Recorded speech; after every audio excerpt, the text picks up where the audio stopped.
I just want to explain how I started to do this particular role. So during COVID, I had the pleasure of, I've got two businesses. I've got one called CC Leisure Solutions that helps sort of universities, councils, trusts, etc. to improve their businesses. During COVID, I had the pleasure of helping I did a presentation to 185 universities to help them get their leisure centres back open. I then had the pleasure of doing about 570 organisations, helping them get open from COVID. During this process, I bumped into a gentleman from Reading University, Greg Goddard, who's on the call, and he said, I've got this thing I think will help. Now, I used to work for a company called Cascade 3D. I was a commercial analyst that used to look at all the data systems. And I remember saying to my boss, look at all this information that stays on shelves. So he tried to make something for me, but it was a little tiny bit clunky and didn't really work. So when I got the message off Greg, I knew what he had. We had a call. Within 2 days, we were in business. And hopefully you're going to see now what we've tried to do with it, so we can obviously try and make sure that people are doing things correctly. So let's have a little look. So a little tiny bit about me. I've worked in a few industries. I worked as a medical rep. I did that. The medical rep was really, really interesting. It made me realise that in our industries that we don't particularly train that well, because I had to go and speak to consultants and doctors, and they wouldn't let me loose for 2 months of solid training with exams. Whereas every other job I've ever had in hotels or McDonald's or in leisure, they let me loose pretty quick. So that taught me that there was big gaps in the way we train people. McDonald's to this day is still the best organisation I've ever worked for, and I work for myself.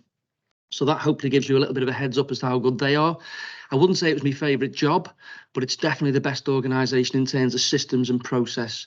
Again, seeing what good looks like in the past and knowing that this is the type of thing that this could help with started to make more sense when we started to pull Opspal together.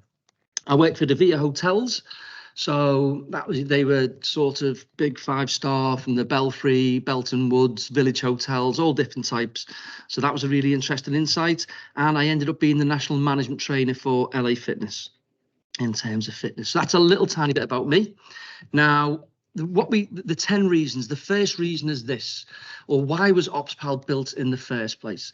Greg Goddard, he got the role of head of sport in Reading University. They had an accident, and he had to try and collate all the information needed. So he had to find all the risk assessments and who'd signed them. He had to have a look at all the different policies and again, see whether staff had been trained in them. He then had to find all the different checks and bits and pieces, and he couldn't find them.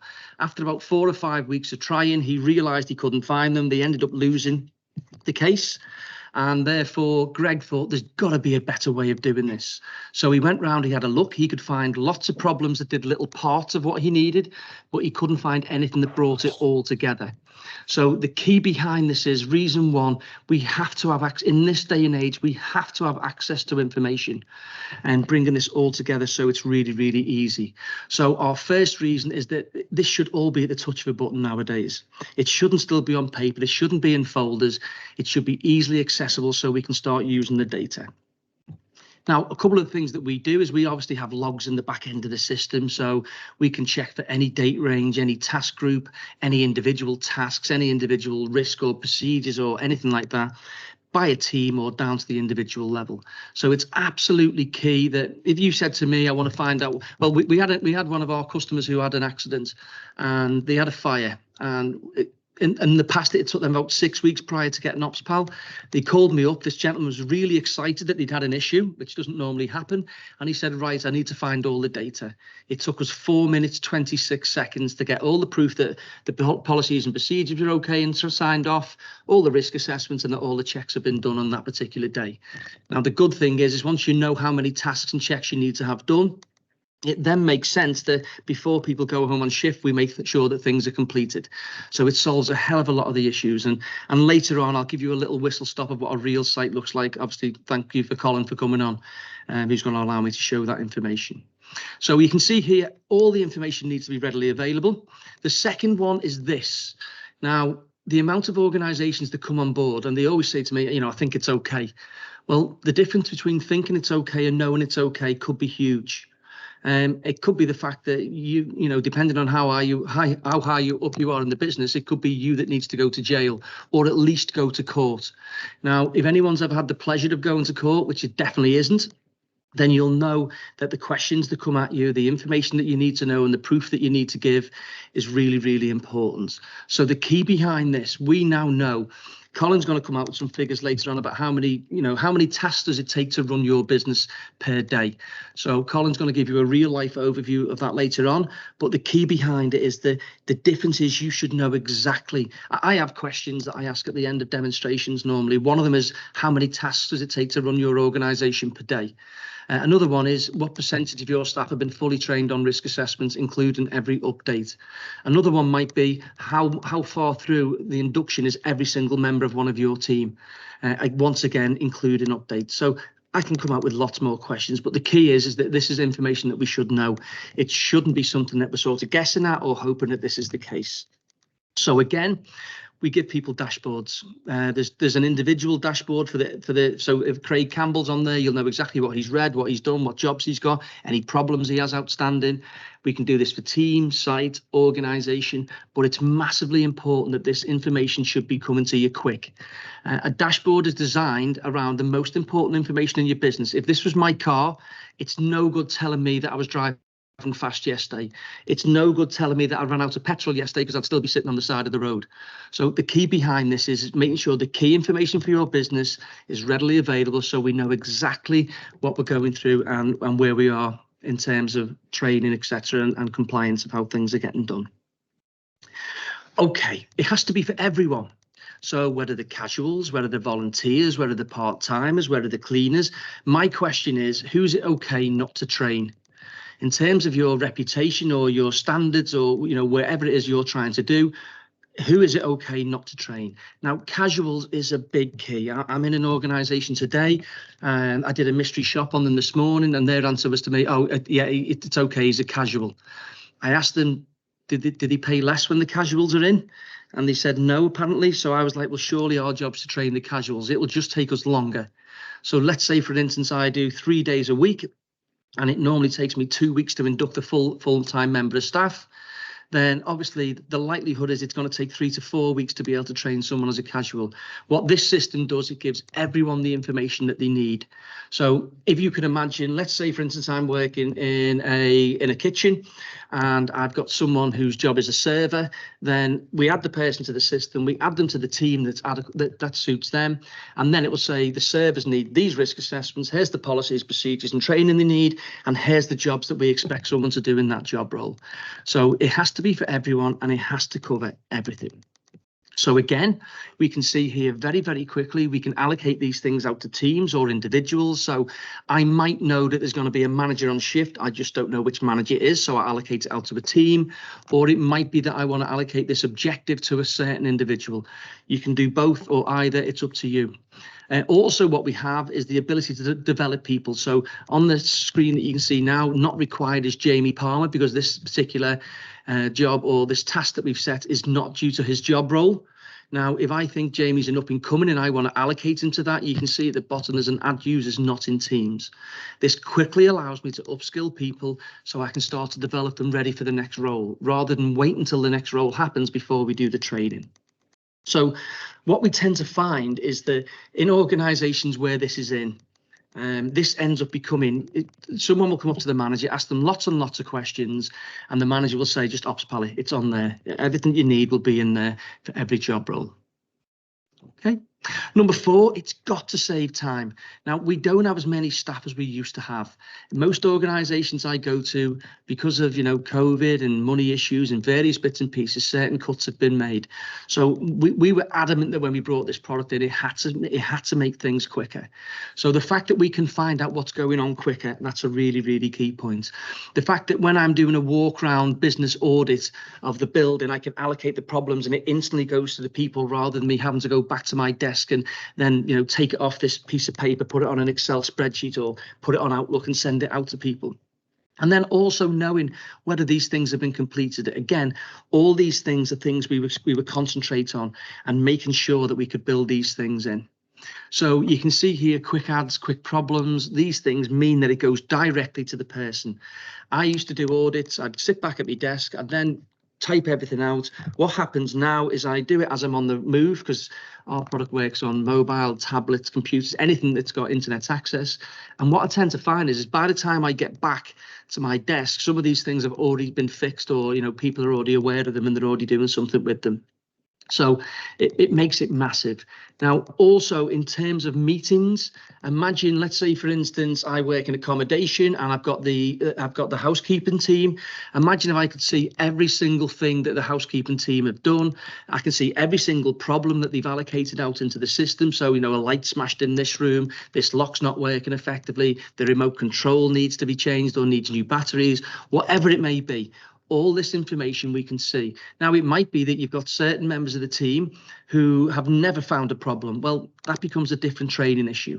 But all these things, and again, imagine having a one-to-one and having every single bit of information that person's done or missed in the organization. It's what I love about this is when you start to use it, you'll really find that it's the pats on the back that you can give people because that they're doing the stuff that they're meant to be doing is really, really important.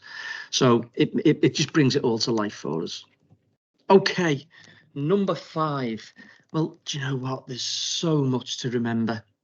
In terms of running organizations, from jobs, problems, follow-on actions, meeting actions, checks, overdue, training reminders, objectives, audits, inspections. And then you've got your boss saying on the way out, oh, by the way, can you do such and such for me? So I always joke in organizations, I'm going to be as polite as I can be now, but I always joke in organizations and say most people don't wake up at the beginning of the morning and say, do you know what, I think I'm going to be rubbish today, or I think I'm going to forget that task today. That normally happens by default because they were either too busy doing something else, they got distracted, or something else happened. So what this allows us to do is it allows people to know when certain things need to be done. Again, I'm in an organisation today. Last week, we were doing some stuff on feedback and collating it. One of the managers says to me, well, I've got a sheet here I use. And I was like, but it wasn't updated since December. Obviously, now we built this into the system, and going forward, the reminder's there for them to make sure that these things can happen. And brings it all into one place if I want to quickly review all the feedback or anything else that we wanted to cover in the one place. So there's so many things that we have to remember. And in a minute, I'm just going to show you something. I'm just going to jump out of this product. In fact, I can just turn it onto this one. Now, here's an operational plan of how to run a majority of businesses. Now, what I'm going to do is I'm just going to unfold these sub branches, right? Now, I'm not expecting you to read all this, but the whole idea behind it, I'm just going to shrink it down just a touch. This is all the things that you have to remember to run your business, from risk to policies to trading to tasks. Now, I know you can't read this, right? But hopefully you can understand that we get the fact that there's a hell of a lot of stuff that goes on in your organizations, whether it's accommodation, whether it's grounds, whether it's making sure every single piece of equipment has been fixed, whether it's every single room. The idea behind this, it totally makes sense. There's so many things that you have to remember. And trying to do that is just so hard in this current environment, especially when someone left, so we didn't quite replace them. We just divvied out the jobs and made sure that they were shared out between the managers that were left. So again, we built in quite a few things in this. We have a problem manager that brings it all onto one page. So we can see if you manage this page, then you manage your business. We also do things like we send out a 7-day and a 30-day overview email. So you don't have to go into the system to find out what's happening. It will instantly send this to the managers. So you'll know whether people are finding problems, not finding problems, signing stuff off, etc., etc. You can see at the very, very task, there's a problem manager. So actions required, who's working on what, on hold, what's been solved. And there's groupings on this, so we can see all the maintenance stuff in one place. We can see all the cleaning stuff in one place. It's about trying to make sure that we can pull all this information into one place, instead of this being in someone's notepad or on someone's desk or in one of the 700 emails that we've been sent this month. So the idea behind it, hopefully you can see that we try to pull it together to make this that little tiny bit easier for us to run the business. Okay, consistent training. Well, my other business is a consultancy business, and I have this worry. It happened ever since I was in McDonald's. Now, in McDonald's, they call it the Mick way, right? A little bit cheesy, I get that, but they've also got a Mick degree, and there's a Mick Academy and a Mick University. Now, the one thing I really loved about McDonald's is the fact that they constantly train me, and they train me consistently. As soon as I left and I went into hotels, it sort of depended who was on shift that day. And then when I went into being medical repping, well, there was an exam, I had to pass it. If I didn't pass it, then I wasn't allowed to do my job. But again, then when I came back out into leisure, or I went into like hotels and that type of stuff, I quickly found that I call it Chinese whisper training. It literally depends on who's in that day and what they're saying. So what we found within our product, we realized that by allowing people to add videos, a really good example of this is I was doing some work up in Scotland. There was a gentleman who'd been a cleaner for 38 years, man and boy, same organization. I asked him the question, how many people have you taught to clean a toilet?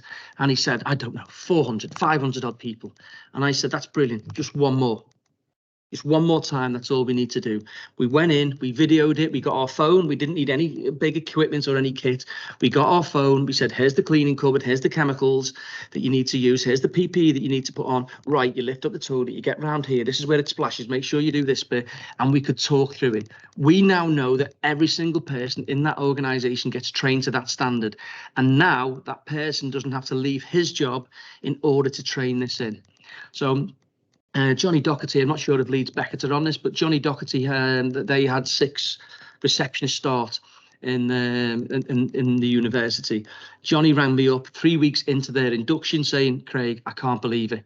Normally at this stage, I would have an absolute job load of tasks to do because I've had to come away from what I was doing. We now know that they're all trained. We know that they're all trained consistently. Yes, they came to ask me 3 or 4 questions each, but instead of me taking my whole time out, this is massive. It brings all these people together and we know exactly what they've been trained in and to what standard. What's really good, which I'll talk about in a second, is about how do we share this and how does it happen. So version control, if that's ever been an issue in your organization where somebody sends out a procedure on an email or it's on a shared drive somewhere, I call shared drive repetitive strain injury folders, because you end up doing about 14 clicks and then you go, it was me that put it in there. Where did I put it? Right. So the whole idea, version control is all sorted. We train it once, you don't get pulled away. Now, if you've got someone in the organization, so let's say you've got 13, say cafes, or you've got some restaurants, or you've got 2 different sites with hotels or with rooms or whatever it may be, then if I go to one of those sites and someone does something absolutely amazing, right, that we copy it out and that becomes the standard that we go for going forward. What's really interesting, when you ask people to create these videos, you also know whether the person who's doing the training has been trained correctly as well.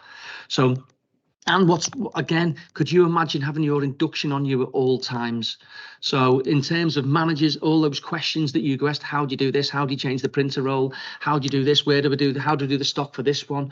Could you imagine if they didn't need to ask that anymore, because all the training is available to them at all times, whether it's on their phone, whether it's on a tablet, whether it's on the computer, every single thing that they need for their job role is available for them. So this is absolutely huge for us in making sure that we know who's read what and done what and that they've got the right stuff.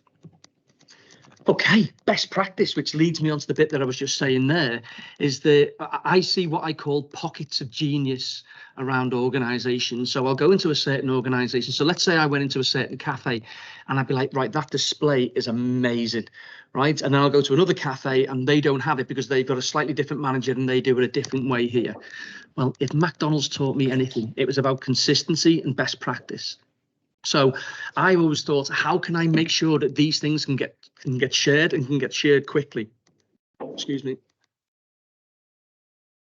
Okay, so it's about making sure that these things can be done. I quite often get, this won't work here. We don't do it this way. We've always done it this way.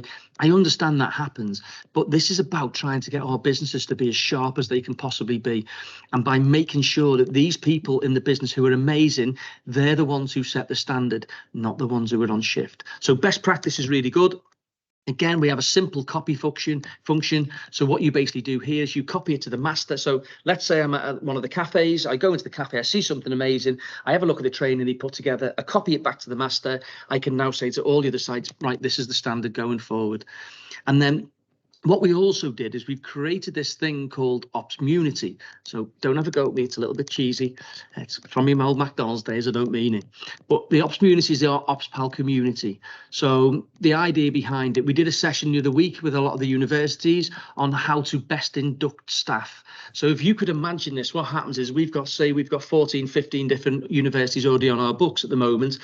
They come on board, they say, right, this is how we do it. Here's our procedure, here's our tasks, here's our checks.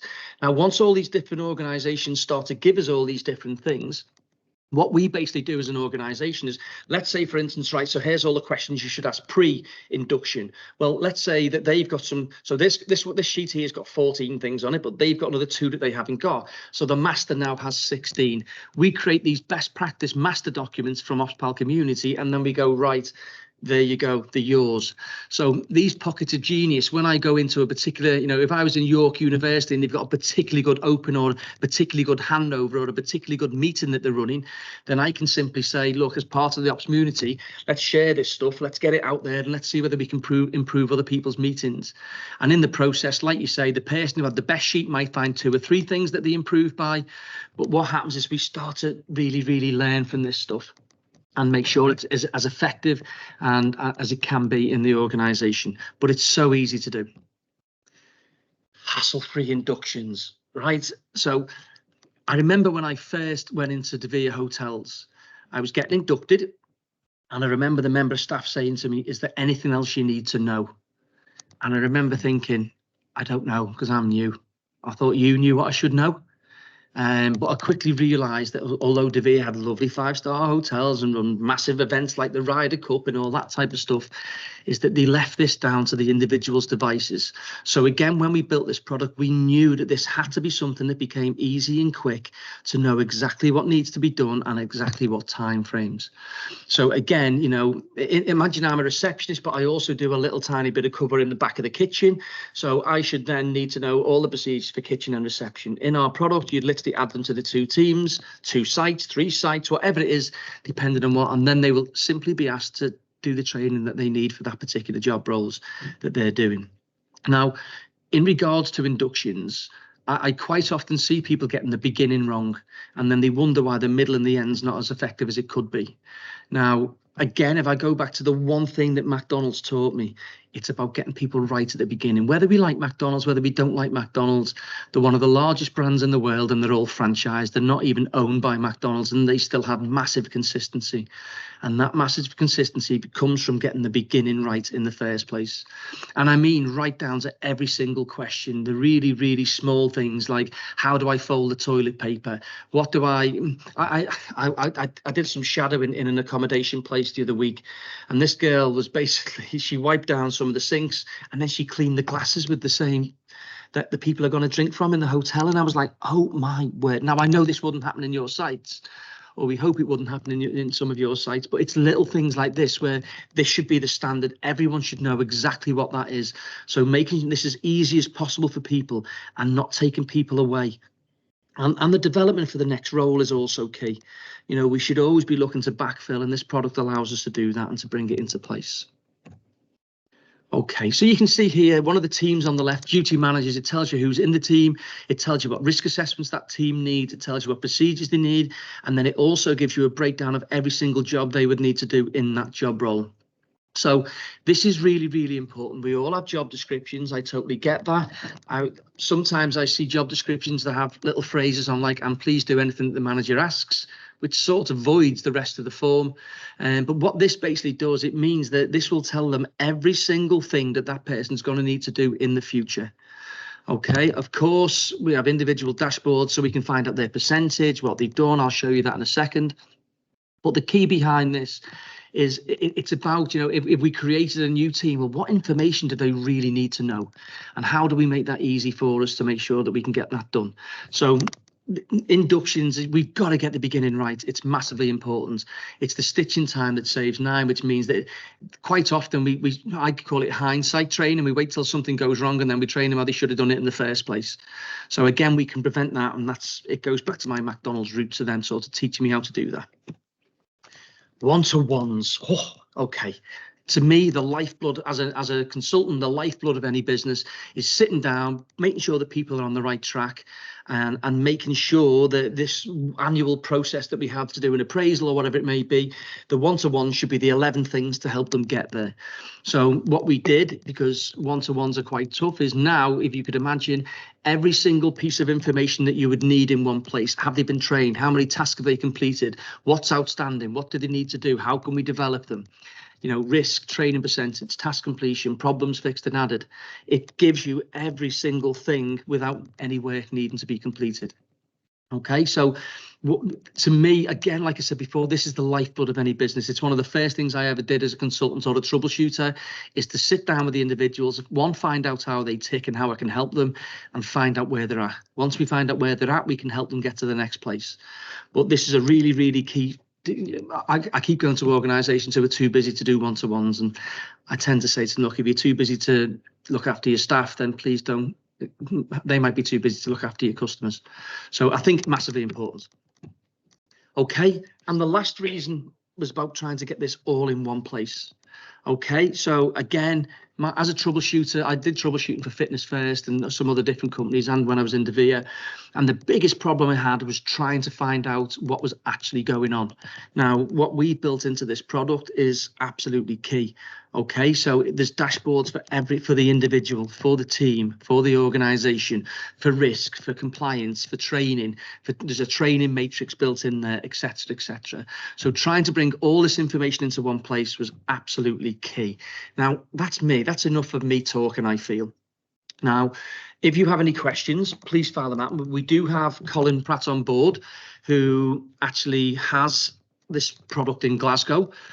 Colin's going to see this from sort of two different angles, Colin, if that's right. So you obviously put this in when you were in sport, but now you've moved into sort of business development and accommodation, etc. So any thoughts before? What are your thoughts, Col? Yeah, like you said, a bit of background to myself. I'm currently a business development manager, but at the point we took on Opspal, I was the operations manager within sport. So I came to the university in 2018, which a month before I came, we had a fatality in one of the facilities, unfortunately. And while there was no wrongdoing on the side of the department, the subsequent audits from the internal health and safety team and the HSE showed up glaring gaps in the health and safety paperwork that was in the department at that point. So the first job I got was to fix that when I came in the door. So lo and behold, within 12 months, we had over 200 pieces of health and safety paperwork in paper format to deal with. So when we seen Opspal, we thought that big great opportunity. We always spoke to the director and the head of operations within sport, who needed some form of helicopter view that would let them see what was happening across sport, particularly from a compliance perspective. So that's when it kind of started for us in Glasgow. We have two sites, very different. One indoor site, which is 7 stories high, and one outdoor site, which is mostly outdoor, plus the grounds department. So a real variety of paperwork required across those three areas. When we were rolling out all those various bits of paperwork, it was literally, right, we're going to do 3 or 4 policies a month. They're all in a folder in Polly Pockets. I had a spreadsheet that I then had to go and put everybody's name against to put the dates in. So I was spending 2 days a month really just trying to keep that up to speed and try and keep that momentum going. What this allowed was us to spend 3 months building the system, getting all that paperwork in and letting the system do all that work for us and then being able to see it. So in terms of the time saved from the health and safety paperwork that we had, it was a total game changer, and it really made a difference for us. Where we've also seen huge benefit is in the day-to-day tasks. In a similar way, we would have all the tasks done on paper over the course of a week, and then every Monday morning somebody would spend an hour just scanning all those in, getting them saved into a file and making sure that they were sitting there somewhere central for everybody else to access. That again, that's all now done in the system. The tasks and stuff like that had been built. So as an operator, purely from those two perspectives, we've had great value out of the system, and ultimately it's given the director of sport that opportunity to nick in wherever he feels like it, your scheduled reports, so he can put his head in and he can see at a glance where everybody's at. He can raise questions with the team, and he can kind of point to any information he sees within it and ask us questions of what's going on. So for us, it's been fantastic.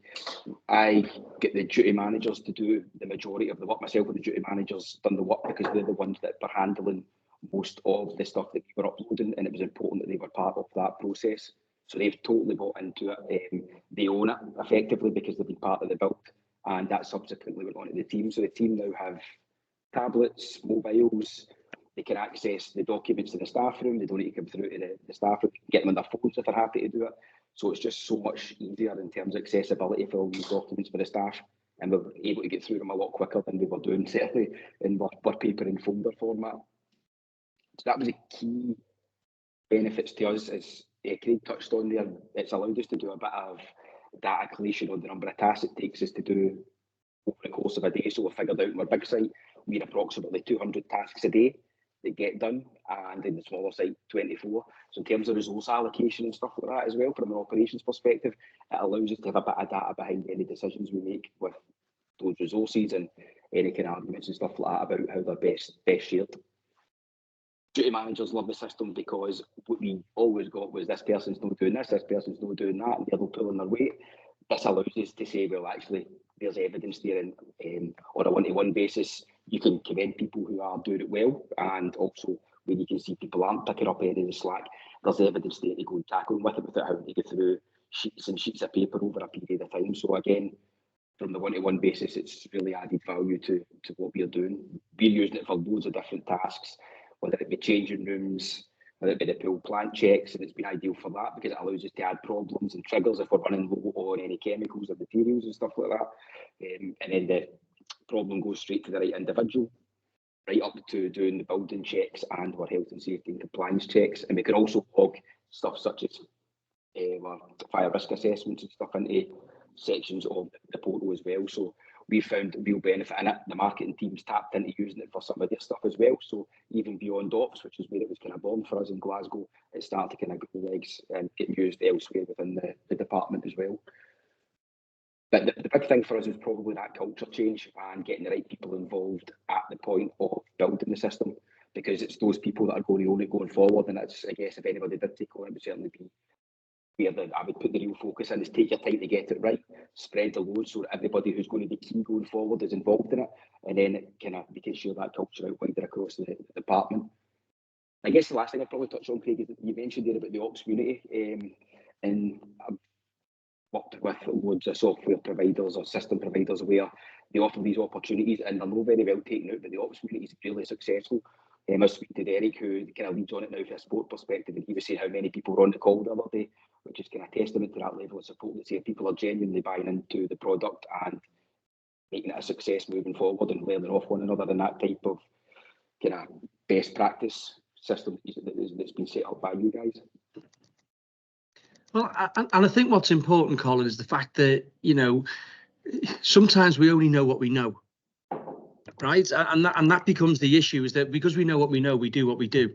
And it's when we see these other organisations that see, you know, like if something amazing is happening somewhere else, we've got to. Now, universities are very good at sharing between each other, but what's the vessel to do it? And that's the bit for me that becomes the problem. So that was one of the main things. You know, this product was only born because I was trying to teach best practice about people with COVID. You know, Greg said he had this thing, and I was like, look, let's get together. Before we knew it, we were like, right, this is the vessel.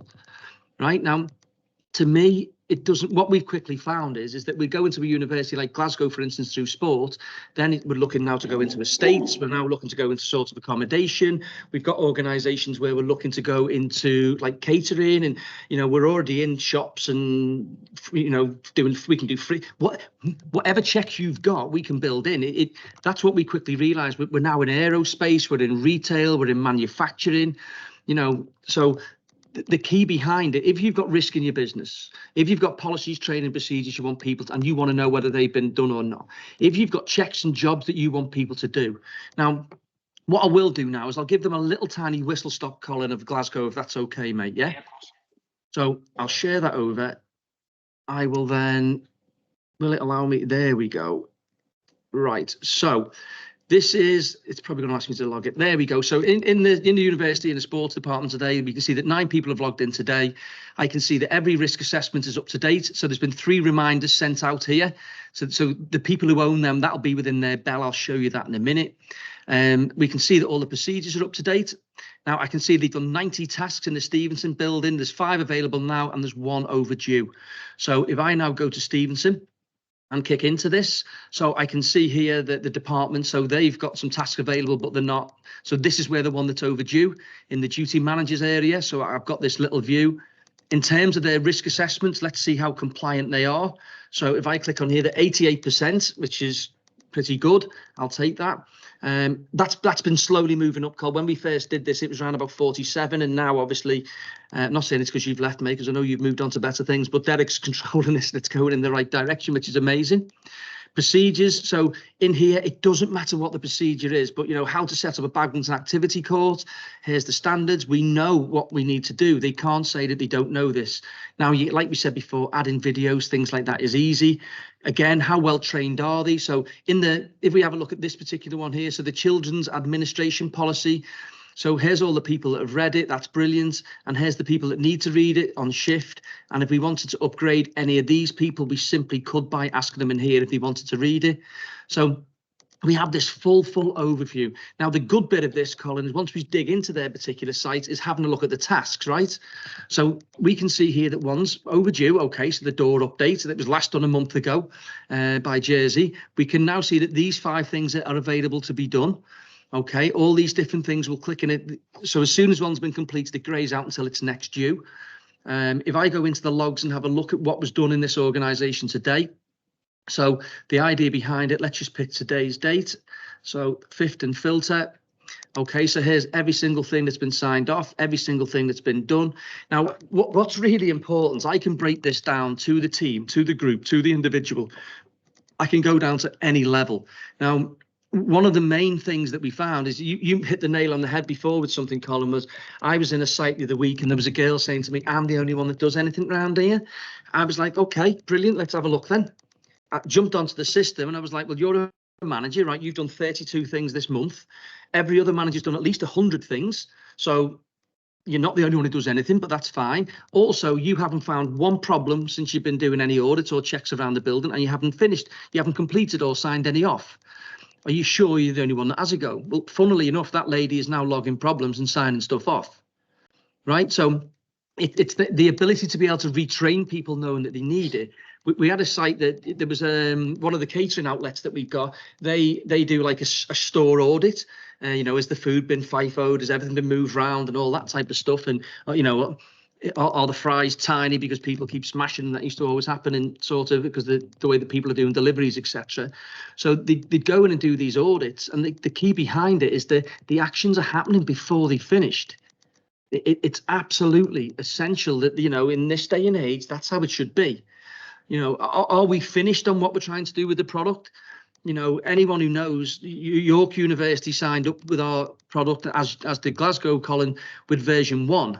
Right, well, we're now on version 3 without any price increases. So the only way that our business works is we want to look after anyone that comes on board with us. So the idea behind it is that our product will get dearer, but not for the people who came on board, and we want to show our loyalty to them. So, this is a really big factor. I had the pleasure of working on the back end of some of the leisure management systems and software companies. And, the way that we try to build these things or do these things is not the way they do it. Right, it's about this loyalty and making sure that some of our customers have asked for certain things, and hopefully you'll see, Colin, from the feedback that we get on our last Ops Community session, we got a score of 4.9 out of 5 from our customers based on the session that we had. So hopefully people can see that we've got something that can help them.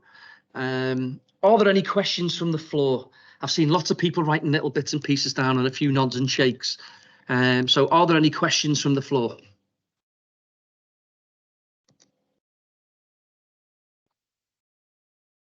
Joseph, what's your question, mate? First of all, Craig, thank you very much. Thought that was really informative. Very much intrigued here at John Moores University in Liverpool. I guess the answer to this will be dependent on the size of the organisation or department. But in summary, because this system uses so many small individual tasks, what kind of time frame are you looking for kind of implementation to configure the system in the first place? Okay, 2 major factors. Now, the size of the organisation isn't always one, Joseph, because let's say, for instance, it's a big cafe or a little cafe. They've still got the same standards, same policies and same procedures. It's just that less customers are coming through it. Exactly the same if it's a leisure centre. So the key behind what you need is it depends on how happy are you with what you have now. Now, I'll be honest with you, and I think Colin will sort of back this up, is once you start looking at this and you start putting this information in, it's like, oh my God, we haven't changed that for 12 years, or this is 7 years old. So it depends on where you are now as a kickoff, and it also depends on how many people you throw at it. So Manchester Metropolitan University had pretty much all their ducks in a row, and they were up and running probably within about 2 to 3 weeks, because it's copy and paste, right? If you've got a check sheet, we just copy it in and it's ready. Now, we've had probably York University who wanted to correct as they went. I would probably say it probably took 6 to 9 months for them to get up and running. But again, to me, this is every single thing that every person does. My understanding would be, if you just want to get yourself compliant first, that's relatively quick. Okay, and then we can start to drive the business with you afterwards. So now, another thing I would say, so we've had this with East Renfrewshire Council, where they came on board, and again, they had a lot of sort of outdated procedures and bits and pieces. To me, the key is whatever you've got, let's get on and let's stagger the review of them, right? Rather than it happening all in 12 months or whatever. So get the stuff on, get people compliant, because they should be trained now, right? So if that's all you've got, let's get it on. And that way, obviously, getting you up and running is quicker. But getting this system perfected, this is the biggest problem I had when I was at places like LA Fitness or when I was in Devere, is I'd write a manual. By the time I'd finished the manual, it was out of date. So what we love about this is whatever needs tweaking, we can simply tweak it, ask people to read it again, and then it's constantly live and it's up and running. So that's probably a very long-winded answer, Joseph, if I'm being honest, but it really depends on how happy you are with what you have at this moment in time. And Colin, would it be, it didn't take you that long up there, to be fair? No, we were probably for a couple of months for us to get on. We split it up with the different duty managers taking different sections of the build and done it that way. I think because we had just revisited all our paperwork, actually Opspal had come in maybe 2 years earlier and been trying to put it in one go, but all our paperwork was relatively fresh, so it was a case of just, right, we've got everything. This is what we're using for the foreseeable. We got that loaded up, and like you said, everybody compliant with what we had first and foremost, and then work there. Is that okay, Joseph? Yeah. Great, Craig. Sorry, I've just got a second question, if you don't mind. Yeah, no, fire out me, mate. Fire out me. The table. It's just quick one. So in regard the policies, so is there any way to measure like each individual's understanding of each policy, or is it just a basic, I've read this, so there you go, or could we? What you have in the log, so what we sort of teach, right, is that, so let's say, for instance, you're one of my employees, Joseph, right? I have a sit down with you in my probation period after month 1, month 2, month 3. So when you sign these certain things off, the idea behind it is I would go in and check your understanding, as you would now as if it's on paper. And then there's buttons where we can say, look, we can please read that again, or please go through that again. So we haven't built the checks in, something that we're probably going to do in the future, Greg, for certain aspects of it. We actually had a couple of organisations who, we used to have a thing in there, Joseph, there was a timing in there, but one of the organisations thought that they were covered, and then they realised that someone had took 3 seconds to sign it. So we took that out. But things like that, Greg, we can definitely bring back in, can't we? But, you know, this system isn't about, it doesn't do everything, it just makes it easier. So now, I joined the FSB, the Federation of Small Businesses, and I got a plethora of 400 courses. I tried the first 7. Well, the questions and answers that they put on there, Joseph, I didn't need any video or anything to watch them. So quite often what you find is when you have these Q&As, they're that easy to pass. It's not like you've got to dig. It's not like that, you know, we're asking them open questions. It's normally very simple stuff. So my suggestion for now, what we would tell you to do is actually, when you manage the individual, just to ask them questions and ask them to do stuff again if you need to. But I get where you're coming from. That might be something, Greg, that we can look to bring in. Yeah. Okay, that's perfect. Thanks, Greg. Anybody else? I like this bit. Okay, Gavin. Craig, hi, it's Gavin from the University of Leicester. Thanks for the presentation as well. Yeah, just want to know if you're doing anything in the food safety world. Yeah, so we have new, you could imagine, right, is that it depends on what checks you put in. It depends on what tasks you put in. It depends. So we've got sort of some catering departments to do all the fridge temps, do all the food logging, do all the HACCP stuff. So, you know, if you're currently doing that on paper, then we can replicate that and make it digital. The difference is that you'll know when things have been followed up, you'll know when they've been missed, and we can add problems that can be managed. So it totally depends on what you put in. We're just a vessel.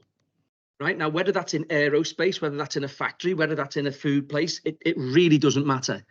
You know, I look back to my old McDonald's days, and well, I'm actually speaking with McDonald's at the minute. I'm on one of the largest franchises within McDonald's. So, you know, that some of them will own 50, some of them will own 2, some of them will own 3. So I'm speaking to one of the largest ones about putting this into that outlet, because I know that, you know, I did that job for 6 years while I was in college and university. So, you know, can we do that stuff? It just depends on what you wish to put in it, Gavin. So if we were to give you our printed food safety manuals, would you be able to digitize them into a system that becomes more efficient for us, more transparent and more cost effective? So what we would do is we would teach you how to put the stuff in. Now, it's copy and paste from what you've got. So if you've got it in PDF or you've got it in Word, it's now, by all means, you can pay us to copy and paste if you wish. We will take your money for that if you want us to do it. But the idea behind it, it literally is copy and paste. So the idea behind it is that, yes, if you gave us them and you wanted us to do that, we would charge you for that. But it's so quick. Honestly, if you sent me over a procedure now, I could put it in probably, I could put a whole emergency action plan in within about an hour, and that would be breaking it down to the 24 sections or so, or whatever you needed. So if you've already got these things either in the PDF, which means you've probably got them in Word anyway, then it's simple for us. We just literally copy and paste it in. Just to add a little something to that. So when we're developing the product, so I look after the development of the product as well. That is one of our absolute aims, is to make sure it's easy to use, easy to import, copy, paste, all those things. So it's designed that you can easily build and produce it to your needs. Okay, thanks both. Peter?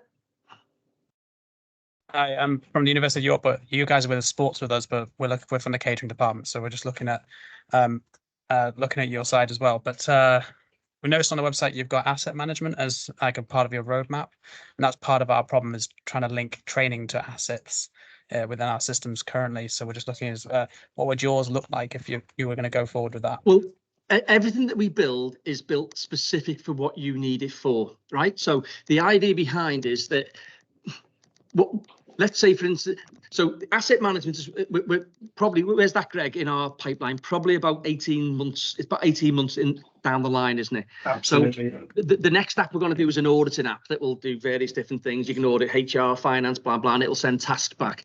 But the idea behind it is that we're working with 2 different companies so Typhoo have come in for us. Right, so Typhoo have come and had a chat with us, and we're going to work with them on. They want us to do stock management and asset management. Now, asset management we're going to do first because we've had more, but also in a lot of schools. So the schools really want asset management, and so does Typhoo. So we're happy to work with those and you. This will be part of the ops community to say, look, what do you want it to do? Right, it's what's really, look, I don't want to blow his trumpet because he's on the call, right? But when I used to work for Cascade 3D, I used to ask my boss for something, and he used to go and sit in a little black box and go, right, is this what you wanted? And I'd go, what's that? Right, now the difference is I'm now trying to explain to someone who's been an operator, right, who this product, we use this physically for our own organization. So what we will do is we will go and have a look at what is exactly it is you need, and that's what we'll build. Right now, I'll be honest with you, it is probably 18 months to 2 years down the line. Our whole future aim in 5 years is that there won't be one folder behind any of you. Right, that's our main aim, because I've been, I used to run 96 sites for LA Fitness as the national management trainer. It's just a nightmare. It's all over the place. It's ragged everywhere, and that's what we're trying to get away from. But what any of the people who've been with us have seen is that we're still, rather than trying to add on new products and get more money off customers, we're trying to keep building this base of what our base product does. We've got another. In the next 2 months, Greg, 3 months, we've got another probably 15 changes coming. So I'll be honest with you, it's 18 months to 2 years down the line, but we're speaking to big players here. Premier brands are pretty decent in search of what they'll want for theirs. So if we work with them and yourselves on it, then we'll try and produce what it is you need. Absolutely, and you're right. It's for us, it's always about building what's needed. What's the issue? How can we fix it? this was a really important point. So very recently, we had quite a few people saying to us things like, right, can you do accident reporting? Can you do return to work? Can you do... Now, our product doesn't hold any GDPR stuff in there. So Greg was like, right, we could do this. And I just said to Greg, do me a favor, mate, stop. I found a solution which is free. So what we basically did is we produced, I'll just show you a document that we produced. Let me just put it on the screen a second. So we've recently just produced this document, which was a load of, in fact, let me share the screen. That'll help, Bonus, so you can see what I'm doing. Let me come down to here. I can't say, it's not letting me see my screen. Oh, there we go. So we basically just produced this, which is, so these are all the different Microsoft forms that you could use. So you could do accident report and accident investigations, sickness report and return to work interviews, holiday reform quests, customer satisfaction, customer feedback via QR codes, staff training, onboarding, lifeguard training, competency for any role, DSE. So what we basically did is we went out and had a look. If we can do it for free, then we're not going to charge you for it. We're going to, so we built all those and said to all our customers, this will massively help. Do you want them? Right. So I think it's really important that, you know, we could have easily built a form that says here's an accident form, but I kept saying to Greg, we can already do it, mate. Why don't we build stuff they can't do? And so that's our ethos of what we're trying to do. And again, Colin, you know, Derek will tell you, we sat down with him, we looked at how he did his lifeguard, and then we revolutionized it for him and said, look, 2 clicks, you're away. And it's built into the product. Within York University, so I know obviously Peter, you know, yourself and Jane are on there. They have online training, so they go to the Opspal task, and it says click here, and it takes them outside to that portal. So what we're trying to create is one place to go. We understand there's other bits of software and other things you need to do, but we're trying to create the one place for the member of staff to go to be able to do everything. And in the future, we'll try and build those things in. Any more questions? This is definitely my favourite bit. This bit. I'll see if I can get, I'm going to shorten my questions down because I've only got 5 minutes left. My answers even. Okay, I think we've done them all, Sarah. I think everyone's gone very quiet, haven't they? That was a fantastic insight into how you can simplify your work practices on site. So obviously, thank you so much to Craig and Colin for taking us through everything on the call today. As I mentioned earlier, there will be slides available after the call, and also the video of the recording will be available if you wanted to refer back to anything that Craig has shown you during the call today. Sorry, Craig. Say that one more thing. So obviously, everyone who's come on the call gets a discount because they're members of Kubo anyway. What we do like to do is an added extra. So I think at the moment, Sarah, they get 20% off the license fee. So if anyone decided that they wanted to come with us before the end of April, then we'd give them an extra 10% for being on this call. So I think that will make a little bit more sense. We've obviously got a list of everyone who's come, so we could do that for you. So normal Kubo people will get 20%, but obviously the people who've took the time to have a little listen to us, then we'll make sure they get an extra 10. That's a fantastic offer. Brilliant. Now they don't have to come on board before April. They just need to let us know that they want to come on board before April, if that makes sense. And I know, I think Jane's on the call who we're speaking to already from York. And what we've also done, we've done a bit of an extra incentive for Jane and her team as well. So they'd had a little intro prior to this. Fantastic. Obviously, if anybody does want to take up Craig's offer there, feel free to get into contact with me if you haven't got Craig's details already, and I'm more than happy to pass those details on to you. And yeah, fantastic. That's brilliant. Okay, and what I'll do is I'll send you what's called a gamma link of the presentation that I've just put together. My contact details are craig@opspal.com. Obviously, I'm sure you'll be able to get that off Sarah if you can't get it from there. We'd love to help, you know, built in a university for universities. We love the sort of environment. And yeah, if we can help in any way, please let us know. Fantastic. Thanks so much, Craig. I really appreciate it. And thank you, everybody, for coming along today. Thank you. Thank you very much. Craig. Thank you, Greg. Bye. Thank you very much. Thank you. Bye. Thanks, Colin. Thanks, mate. Thanks, Colin.